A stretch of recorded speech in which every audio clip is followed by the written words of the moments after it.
오늘 우리에게 주신 하나님의 말씀은 히브리서 10장 11절부터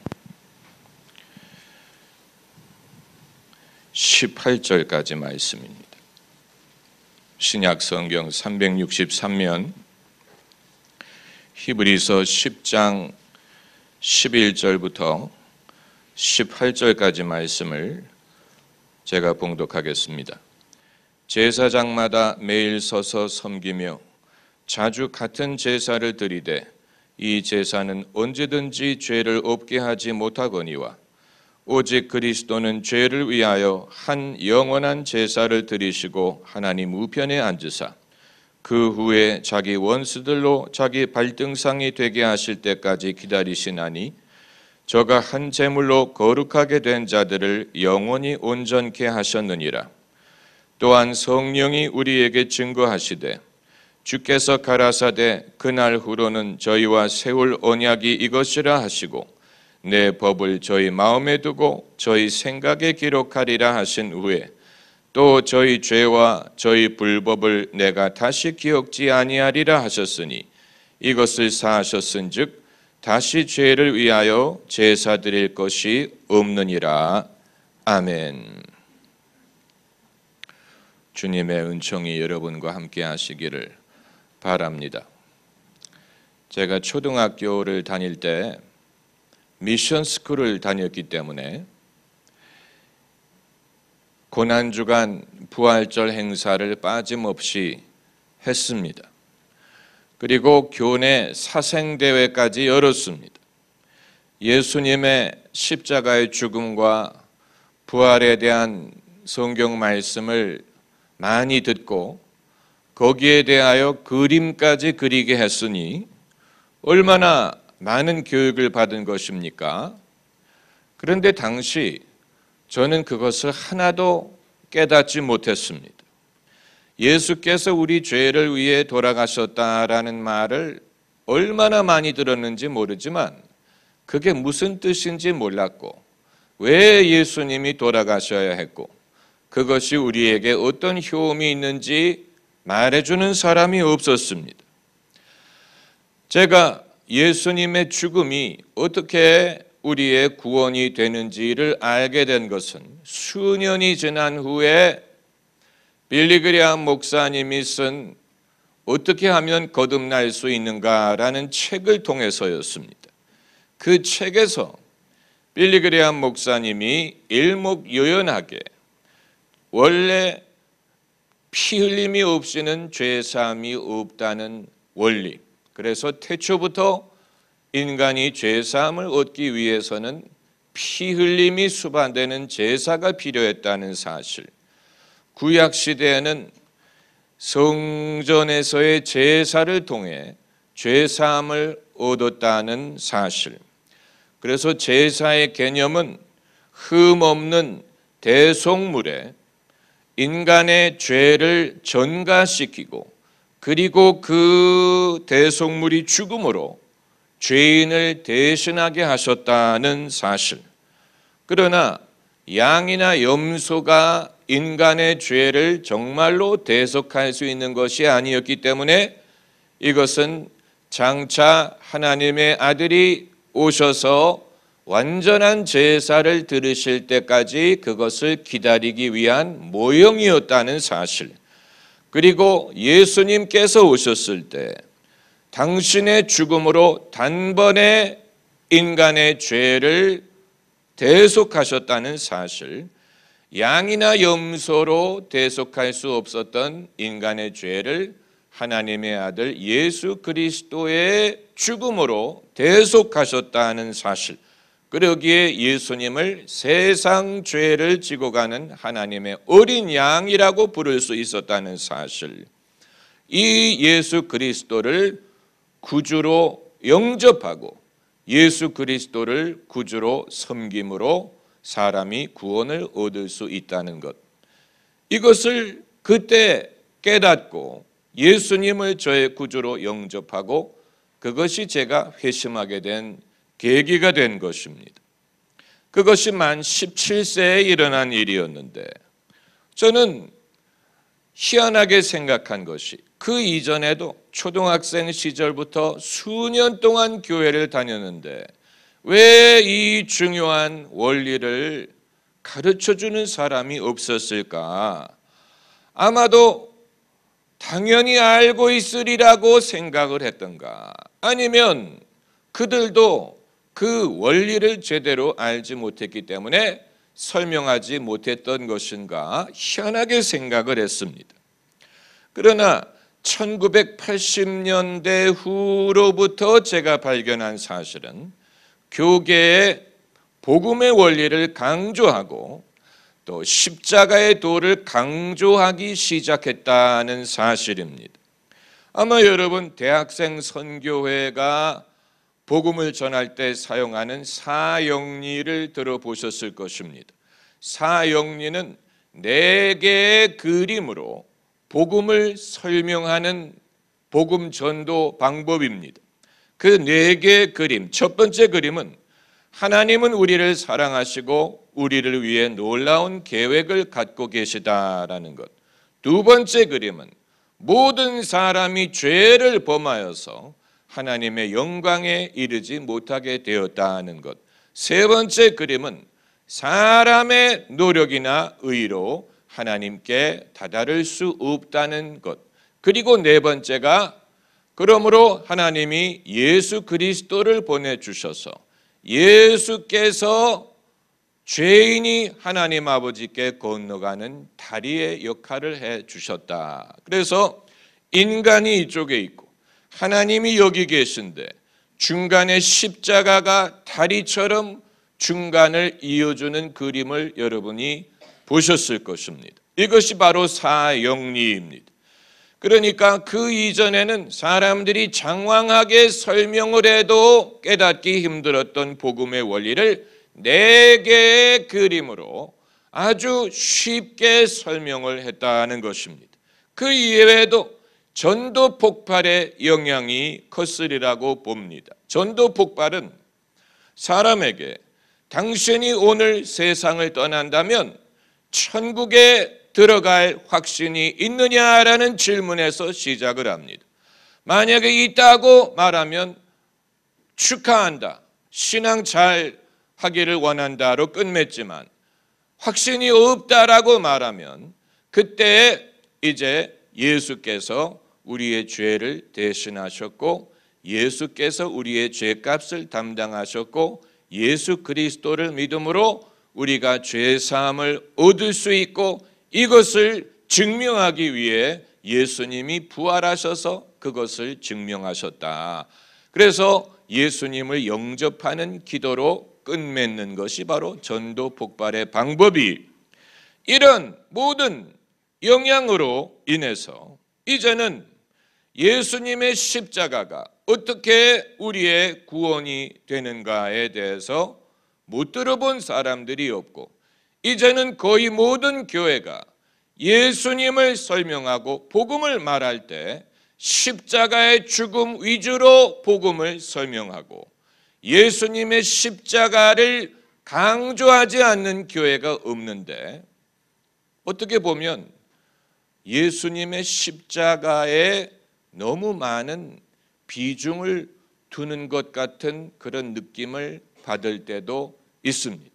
예수님의 십자가에 너무 많은 비중을 둔다는 말이 무슨 말이냐? 예수님의 공생애와 예수님의 이 세상에 오심과 예수님의 사역을 오로지 십자가만을 통해서 이해하고 해석하려고 한다는 것입니다.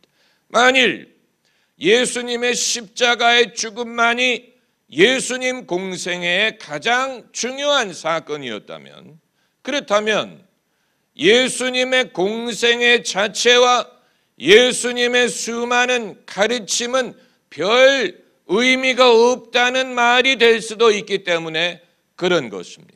만일 예수께서 이 땅에 오신 주 목적이 십자가에 달려 돌아가시기 위한 것뿐이었다면, 그럼 3년 반의 공생애는 별 의미가 없는 준비기간, 또 예비하는 기간, 뜸을 들이는 기간이었다고 밖에는 말할 수가 없고, 예수님의 수많은 천국에 대한 가르침이 굳이 그것을 알지 못해도, 굳이 그것을 믿지 않아도, 굳이 그것을 실천하지 않아도 예수님의 십자가만을 알고 믿으면 그것만으로 기독교인이 될 수 있다는 그런 엉뚱한 결론을 낼 수가 있기 때문에 그런 것입니다. 그리고 예수님 말씀에 나더러 주여 주여 하는 자가 다 천국에 들어갈 것이 아니요 내 아버지 뜻대로 행하는 자라야 들어가리라고 하셨고, 내 이 말을 듣고 실천하는 자는 반석 위에 집을 세운 사람 같으나 듣고 행하지 않는 사람은 모래 위에 세운 것 같다라는 이런 말씀이 별 의미가 없는 말로 해석이 될 수도 있기 때문에 그런 것입니다. 그렇기 때문에 예수님을 닮는다는 것, 예수님의 본보기를 따라간다는 말이 만일 예수님의 사역에 십자가가 가장 중요한 사건이고 그것이 주된 것이라고 해석을 하게 되면 예수님을 본받는다는 것은 별 무슨 뜻인지 우리가 알기가 어려워지는 것입니다. 왜냐하면 예수님이 세상 죄를 지고 가셨는데 우리가 그것을 흉내낼 수 있는 것이 아니고 오로지 그 십자가의 공로만을 우리가 믿고 의지한다면 예수님의 가르침을 모르더라도 뭐 산상수훈이라든가 원수를 사랑하라라든가 뭐 7번에 70번 용서를 하라라든가 이 수많은 가르침을 들어본 적이 없더라도 그럼에도 그리스도인이 될 수 있다라는 아주 애매한 결론에 도달할 수가 있는 것입니다. 그렇기 때문에 이것은 아주 중요한 이슈고 교역자, 목회자, 주일학교 교사, 셀 리더, 성경 말씀 교사, 말씀을 가르치고 기독교 신앙을 가르치는 모든 사람들은 이 점을 유념해야 됩니다. 예수님의 십자가의 희생만을 강조하는 것이 예수님의 사역을 제대로 보지 못하고 그 중에 일부만을 강조하는 결과를 낳지 않도록 주의해야 된다는 것입니다. 그러면 이제 중요한 질문은 그러면 예수께서 어떻게 우리의 죄를 사시고 우리를 구원하셨다는 것이냐? 아주 중요한 질문입니다. 예수님은 어떻게 우리의 죄를 사하셨고 어떻게 우리를 구원할 수 있으셨느냐? 십자가의 의미가 무엇이었느냐? 여기서 우리가 기억할 사실은 예수께서 십자가에 달리시기 이전에 이미 죄를 사할 권세가 있으셨다는 사실. 그게 바로 중풍병자에게 하신 말씀이죠. 소자야 내 죄 사함을 받았느니라 선포하셨죠. 십자가 이전의 사건. 소자야 내 죄 사함을 받았느니라 그 말을 서기관들이 듣고 이 사람이 참나마 말을 하는도다. 하나님 이외에 누가 능히 죄를 사하겠느냐.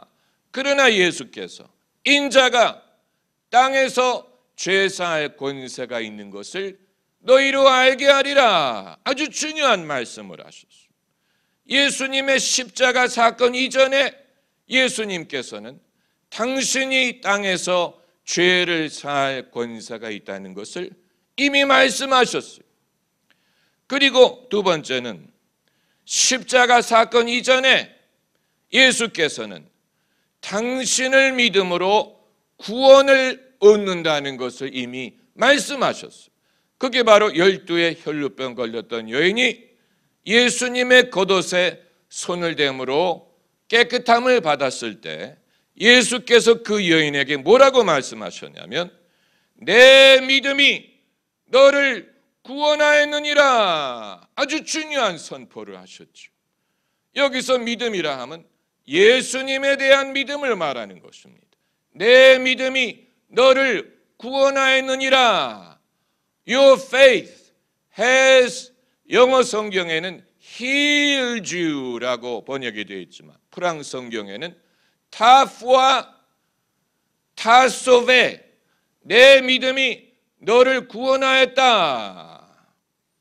구원하였다라는 해석이 더 정확한 복음의 해석일 수밖에 없는 이유는 예수께서 십자가 사건 이전에 죄를 사할 권세가 있으셨던 것처럼 십자가 사건 이전에 예수 그리스도를 믿는 믿음이 사람을 구원할 수 있었다라는 같은 맥락의 메시지가 되기 때문입니다. 그것뿐만이 아니에요. 세 번째로 예수께서는 당신이 강한 자를 묶으면 그 집에 들어가서 세간을 늑탈할 수 있다고 말씀하셨어요. 여기서 강한 자라 하면 사탄을 말하는 것인데 예수님이 언제 사탄을 묶으셨느냐? 공생의 기간에 이미 묶으셨어요. 그래서 예수님 말씀하시기를 내가 사탄이 하늘로서 번개처럼 떨어지는 것을 보았느니라고 하셨어요. 내가 너희에게 뱀과 전갈을 밟을 권세를 주었다. 이미 그때 말씀하셨어요. 그래서 강한 자를 묶고 그 집에 들어가 세간을 늑탈한다라는 말은 죄인들을 묶고 있었던 사탄의 권세를 예수께서 묶으심으로 사탄에 눌려있던 죄인들이 자유함을 얻을 수 있는 길을 여셨다라는 뜻이 되는 것입니다. 그래서 예수님 말씀이 인자가 너희를 자유케 하면 정말로 자유하리라. 십자가 사건 이전에 말씀하신 것입니다. 인자가 너희를 자유케 하면 정말로 자유하리라. 놀라운 말씀이죠.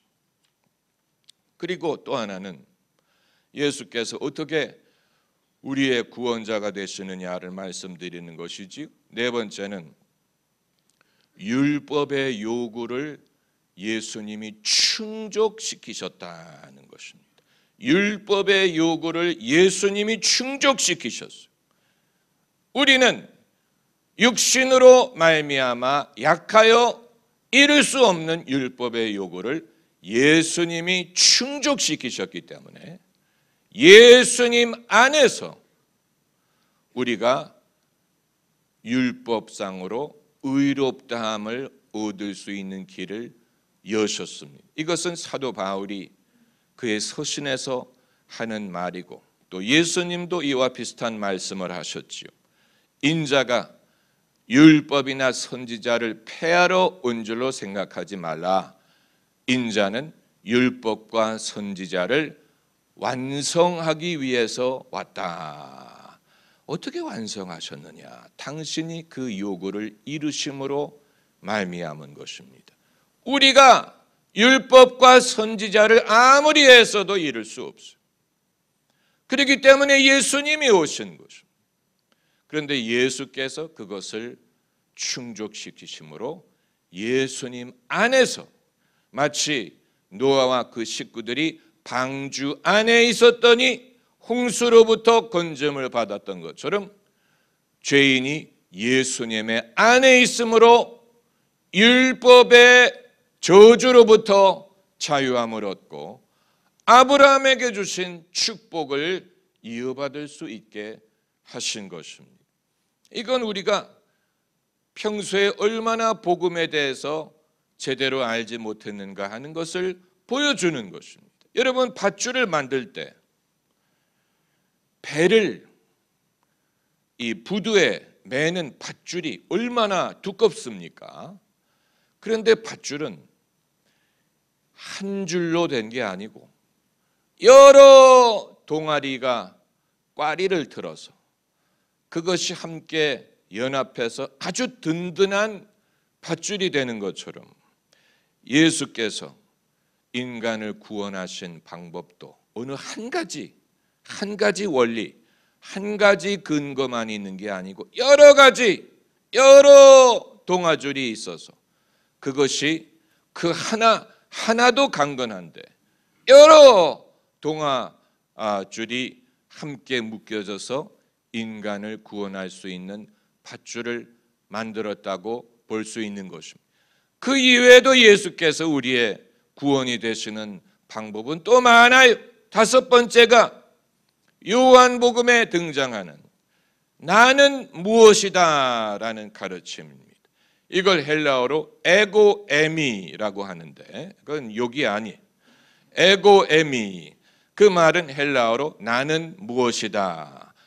요한복음에 예수께서 나는 양의 문이다, 나는 선한 목자다, 나는 생명의 떡이다, 나는 부활이요 생명이다, 나는 길이요 진리요 생명이다.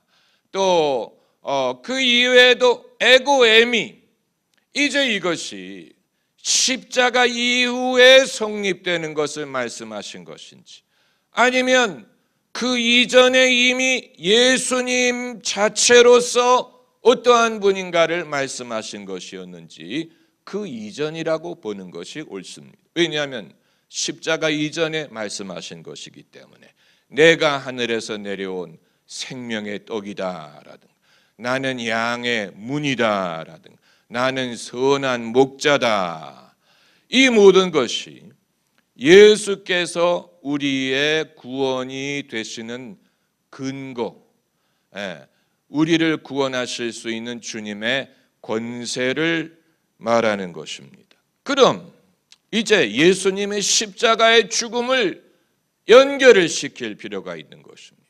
예수님의 십자가 죽음은 우리가 어떻게 이해할 수 있느냐, 어떻게 이해해야 되느냐?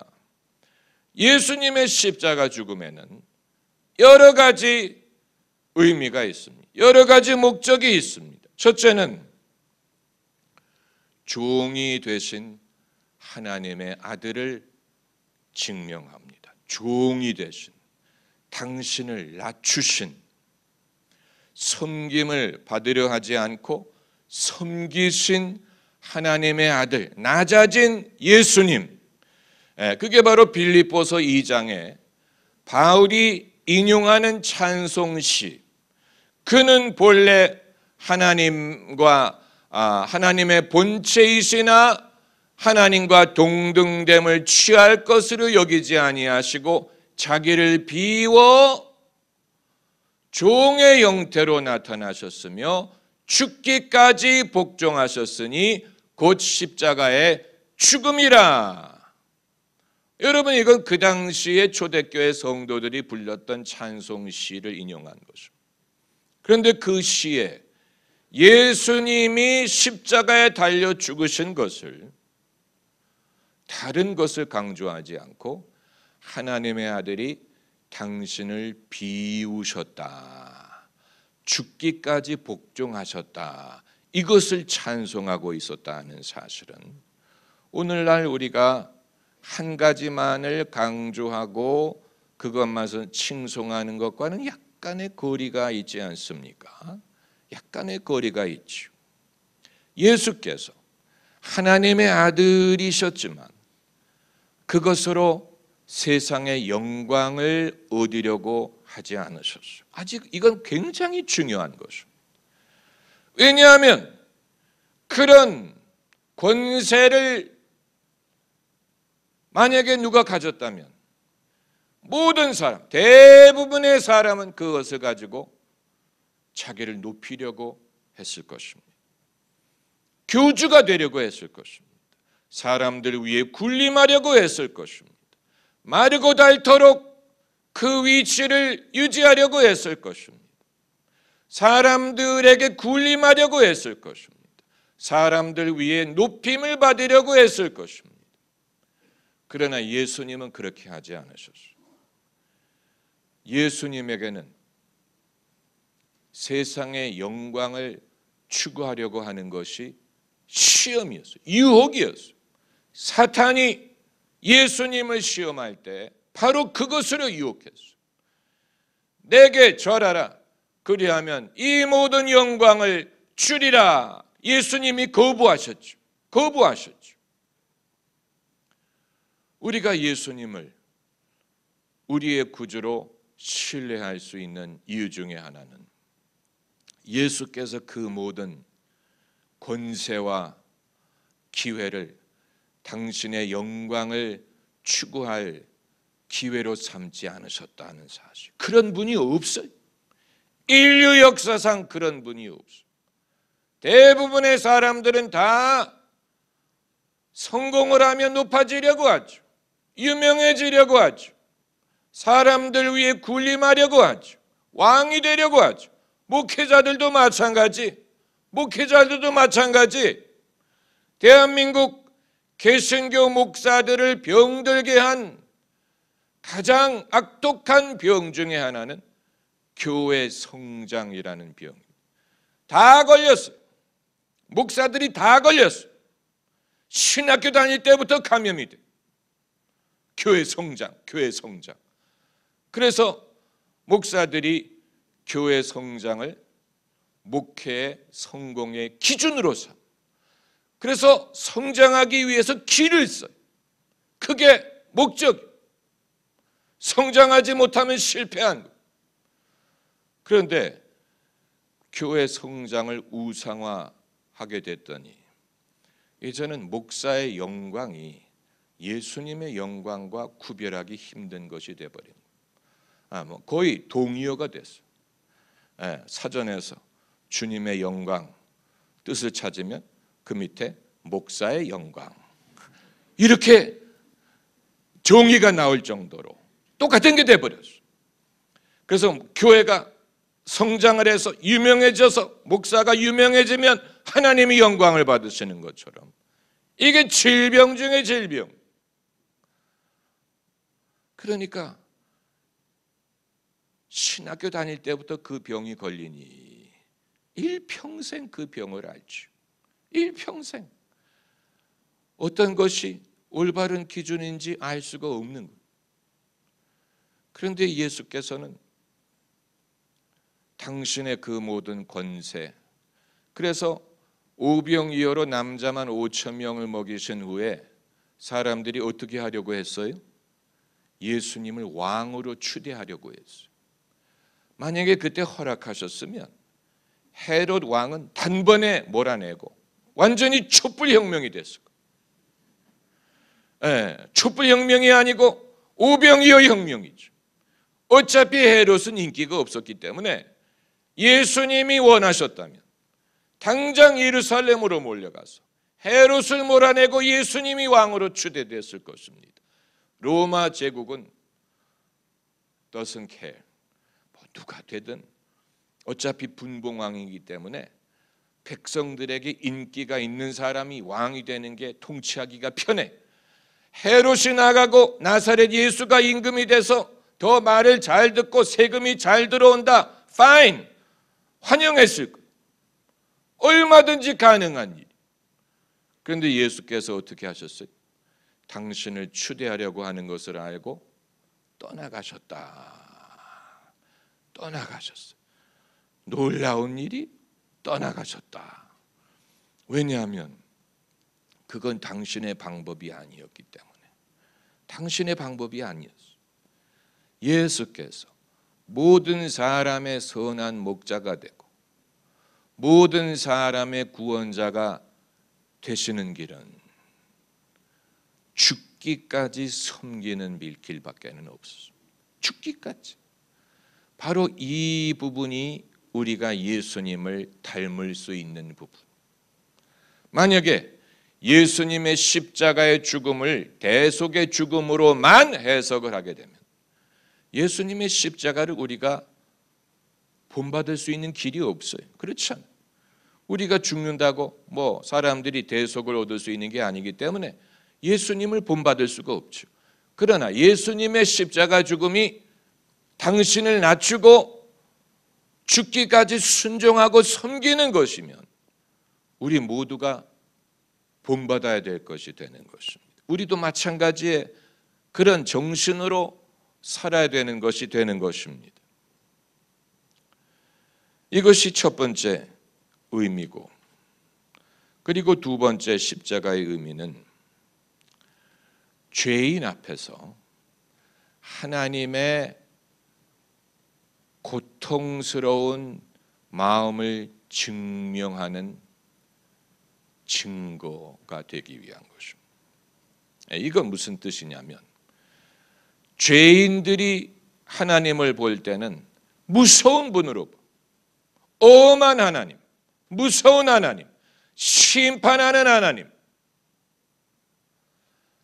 하나님이 늘 갑이에요. 갑. 죄인은 의리예요. 그러나 예수님의 십자가를 통해서 사람 위에 군림하실 수 있고 사람을 얼마든지 심판하고 정죄하실 수 있지만 그렇게 하기를 원치 않으시는 하나님의 모습을 발견할 수 있게 되는 것입니다. 그 이외에는 그것을 알 길이 없어요. 예수님의 십자가 이외에는 죄인들에 대한 하나님의 참된 마음을 알 길이 없어요. 무엇으로 증명하겠습니까? 하나님이 뭐라고 증명하면 사람들이 그것을 받아들이겠습니까? 믿지 못하지요. 실감하지 못합니다. 하나님은 늘 무서운 하나님. 하나님이 지나가기만 해도 사람이 숨어. 아담과 하와처럼 지나가는 소리만 들어도 숨으려고 해요. 하나님이 그렇게 무서워요. 하나님의 사랑, 이론적으로는 믿겠지만 실제적으로 믿지 않아요. 그런데 하나님의 아들이 묵묵히 십자가를 지고 고초를 당하시고 죽으시는 그 모습을 통해서 우리의 죄로 인하여 하나님이 이렇게 고통을 받으셨구나, 이렇게 하나님을 아프게 했구나 하는 것을 비로소 알게 되고 하나님의 사랑을 알 수 있는 길이 열린 것입니다. 그게 바로 요한 1서에 사랑은 여기 있으니, 우리가 하나님을 사랑한 것이 아니요 우리가 아직 죄인 되었을 때 독생자가 우리를 위해 죽으신 것이니라. 사랑이 여기 있다. 하나님의 사랑이 여기 있다. 이것을 통해서 하나님의 사랑을 확신할 수 있다라고 말한 것입니다. 예수님의 십자가에 고초가 없다면 그 고초를 통해서 하나님이 을의 입장이 되신 거예요. 을의 입장. 이건 하나님에게 있어서도 아주 유일무이한 사건이죠. 유일무이한 사건. 우리가 응답하기를 기다리시는, 억지로 하는 게 안 된다는 사실을 하나님이 아시는. 그래서 볼지어다 내가 문 밖에 서서 두드리노니 누구든지 내 음성을 듣고 문을 열면, 이제는 우리가 갑이 된, 우리가 문을 열어야 돼. 문을 열 때까지 기다리실 수밖에 없어. 영원히 기다리시는 하나님. 종말이란 말은 문을 열 기회가 영원히 있다는, 영원히 있지 않다는 것을 말하는 것입니다. 더 이상 열 수 없는 때가 온다. 그거 이제 말하는 것이죠. 종말. 그러나 그때까지는 열 때까지 기다리실 수밖에 없는, 하나님의 약한 부분이 드러나는, 하나님이 약하기 때문에 약한 부분을 보여주시는 게 아니고 그리스도를 통해서 우리의 하나님의 사랑을 드러내셨기 때문에 사랑을 하는 사람은 약해집니다. 그렇죠? 사랑을 하면 약해집니다. 실감 못하는 분들은 사랑을 해본 적이 없는 거예요. 사랑을 하면 약해져요. 당신 앞에서 왜 나는 작아지느냐? 사랑을 하기 때문에. 죄인 앞에서 하나님이 작아진 것은 당신의 십자가, 아들의 십자가를 통해서. 묵묵히 하나님이 어떻게 할 수가 없었어요. 하나님도 참을 수밖에 없었어요. 예수께서 십자가에 달리실 때, 그리고 이제 세 번째로 십자가, 예수님의 십자가의 의미는 새 언약을 맺기 위한 죽음이에요. 새 언약. 여러분, 이 성찬은, 우리가 성찬식을 할 때 이 성찬식의 의미는 떡을 먹고 잔을 마심으로 예수님을 기념하는 의미도 있지만, 예수께서 애초에 제자들과 성만찬을 나누셨을 때는 이것은 새 언약을 위한 나의 피다, 이렇게 말씀하셨어요. 새 언약을 위한 나의 피. 그래서 신약이 된, 구약 옛 언약도 피 흘림으로 맺었어요. 그러나 새 언약, 더 나은 언약을 짐승의 피가 아닌 하나님의 아들의 피로 언약을 맺으신 것입니다. 이게 신약. 그래서 이 잔은 새 언약을 위한 나의 피다, 이렇게 말씀하셨어요. 우리가 하나님의 아들이 될 수 있는 길은 이 언약에 의거한 것입니다.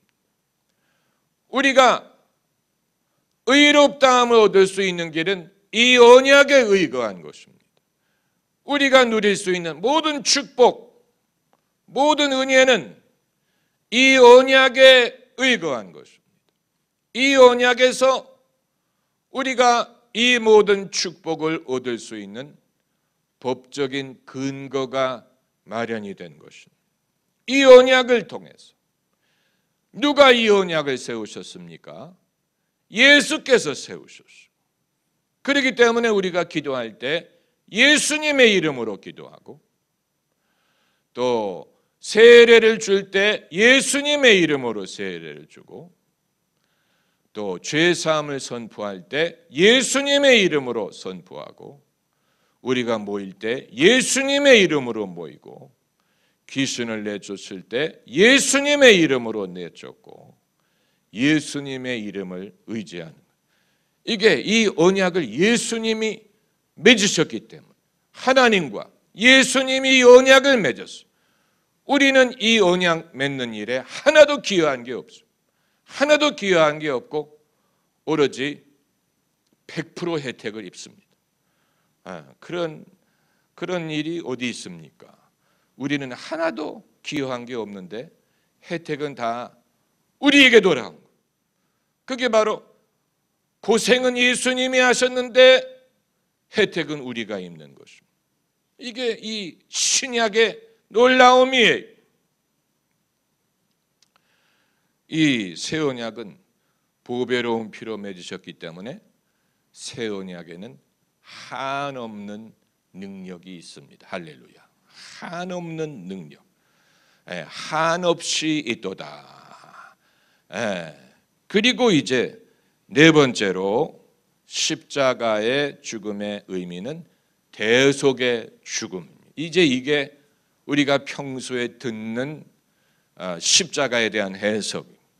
제가 말씀드리고자 했던 것은 그 한 가지만 알아서는 안 되고, 예수님의 공생애와 예수님의 죄사함의 권세와 또 당신을 믿음으로 구원을 얻는 것과 예수께서 강한 자를 묶으심으로 그 집을 늑탈하게 된 것과 예수님이 우리의 제사장이요, 우리의 선한 목자요, 양의 문이요, 생명의 떡이요, 부활이요, 생명이요, 진리요, 예수님의 이 권세 이외에 이제 대속의 죽음을 통해서 우리가 죄사함을 얻게 하신 것이지요.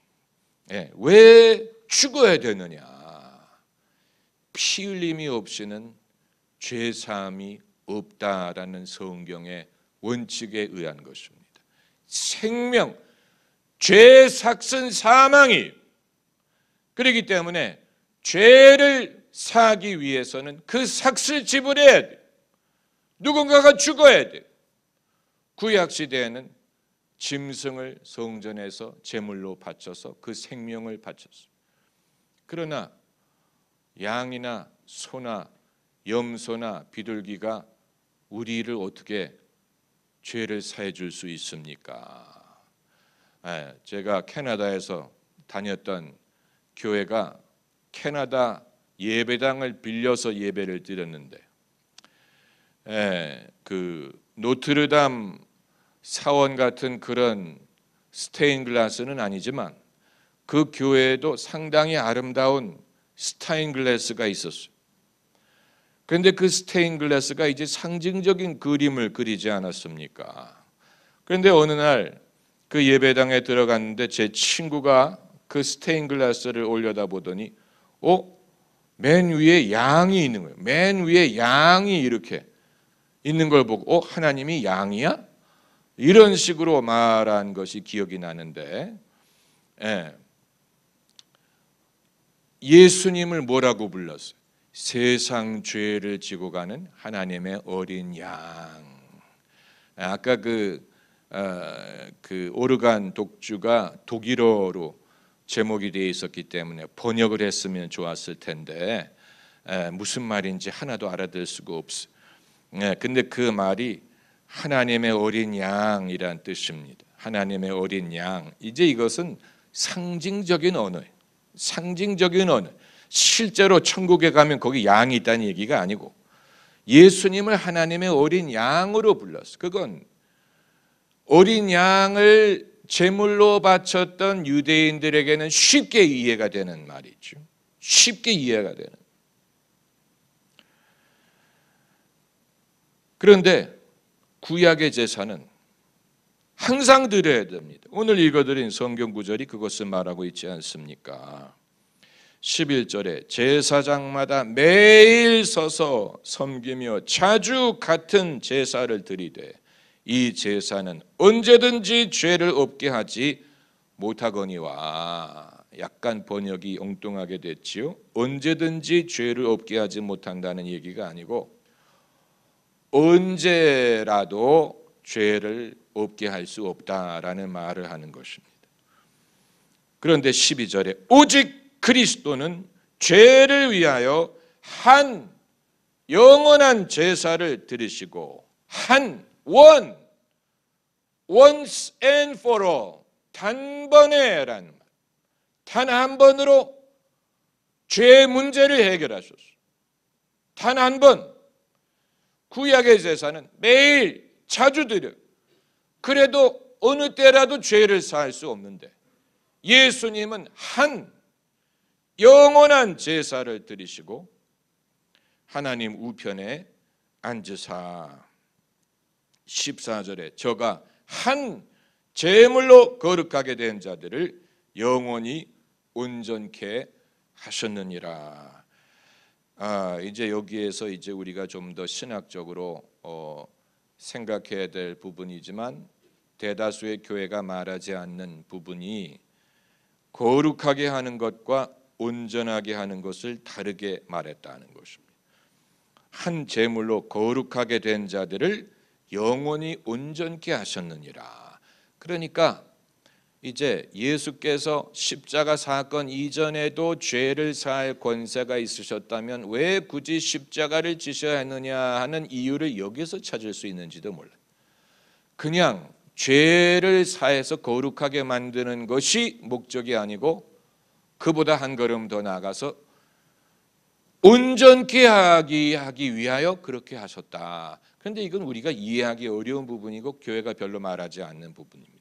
대다수의 성도들은 죄사함을 받아서 거룩하게 되는 것만으로도 감지덕지지 온전케 되는 건 바라지도 않아요. 이렇게 대다수의 성도들은 그렇게 생각.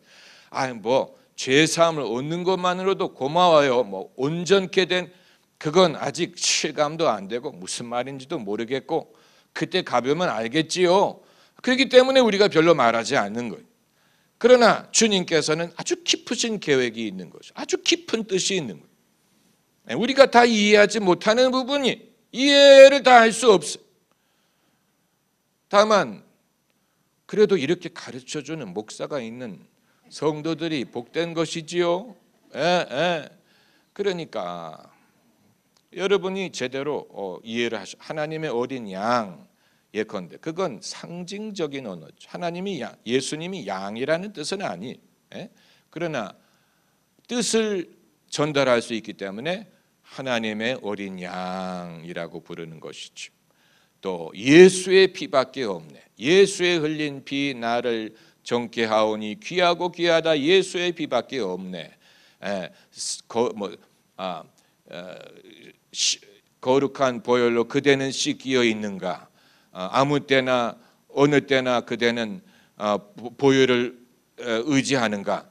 우리가 사실 예수님의 피로 씻은 사람은 아무도 없어요. 예수님의 피로 씻는 게 아니에요. 예수님의 피로 상징적인 언어, 상징적인 Are you washed in the blood of the Lamb?